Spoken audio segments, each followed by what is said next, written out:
Nagpapatawa ka ba? Joke time? Sabon tsaka toothpaste? Kayang-kaya namin bumili niyan dito eh. Oo nga, Mare. Diyos ko, akala naman namin alahas o mamahaling bag ang pasalubong namin sa'yo. Bakit ito, Mare?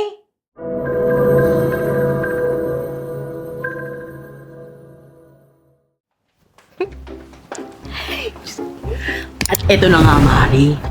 Siguradong bonggang-bongga yung pasalubong sa atin ni Maring Monique. Abay, sa tagal ba naman nun sa abroad eh. Siyempre, malaki na naipon nun. Kaya, tiba-tiba tayo sa pasalubong. Diyos ko, oo nga, Mare. Gasino na lang ba yung mamahaling alahas ang ipampasalubong niya sa atin, no? Tsaka yung mamahaling bag! Yung Guksi ba yun? Ha? Guksi? Mali-mali ka talaga? Gusi. Ay, gusi ang tawag doon, Mars. Yung bag ba? Gusi tawag doon. Kaya, puntahan na natin siya kasi talagang na-excite na ako sa pasalubong natin.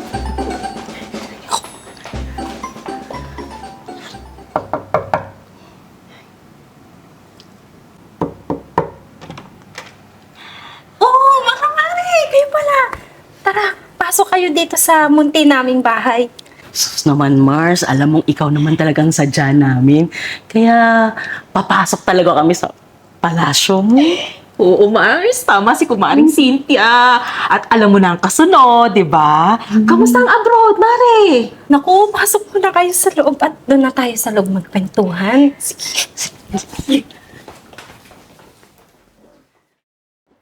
Mars, di ba ilang taon ka na rin sa abroad? Anyari? Anyari dito sa bahay mo? Bakit parang ganun pa rin siya mula nung huli namin punta dito? Huwag mo sabihin pinipid mo tong bahay mo. Oo nga, Mare. Alam mo, tsaka parang hindi ka galing abroad. Wala ka man lang kaala-alaha sa katawan. Di ba sa Middle East, maraming ginto doon? Tsaka mura pa, di ba? Hindi naman kasi ako mahilig sa mga alahas, mga kumare. Saka, may 3 akong anak na pinapaaral sa elementary at high school. Kaya kailangan talagang magtipid. Saka tong bahay namin ay okay pa naman at komportable kami ng mga anak ko. Sus naman, Mari. Alam naman naming malaki yung sahod mo sa abroad. Kaya, huwag mong tipirin ang sarili mo, pati itong bahay mo. Tsaka, matagal-tagal ka na rin, di ba, sa Middle East? Kaya, sigurado ako, malaki-laki na rin yung ipon mo. Baka naman, Mars. Oo nga, Mare. Tama si Kumaring Cynthia. Teka pala. Nasa na yung pasalubong namin sa'yo? Alam mo na, matagal naman na tayo magkukumare. So, may pasalubong naman kami sa'yo mula Middle East. Oo, sakto talagang pagdating ninyo mga kumare. Kasi meron talaga akong itinabing pasalubong para sa inyong dalawa. Makakalimutan ko ba naman kayo eh. Matagal na tayong magkukumare. Sandali lang ha at kukunin ko lang saglit. Mare, I'm sure maganda at bongga yung pasalubong sa atin si Maring Monique. Excited na ako, mamahalin. Siyempre, ako din, Mare, no? Alam mo yung tipong maiinggit yung mga chismosa nating kapitbahay sa pasalubong sa atin ni Kumaring Monique? Ay, tumpak ka dyan, Mare. Diyos ko, excited na ako lalo. Ako din, excite na! Ito na mga mare ang pasalubong ko sa inyo. Pasensya na kayo kung yan lang ang kaya kong ibigay ha. Bawi na lang ako sa susunod. Nagpapatawa ka ba? Joke time? Sabon tsaka toothpaste? Kayang-kaya namin bumili niyan dito eh. Oo nga, Mare. Diyos ko, akala naman namin alahas o mamahaling bag ang pasalubong namin sa'yo. Bakit ito, Mare?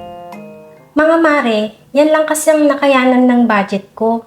Saka gaya ng sabi ko kanina, may 3 anak na solo kong pinapaaral.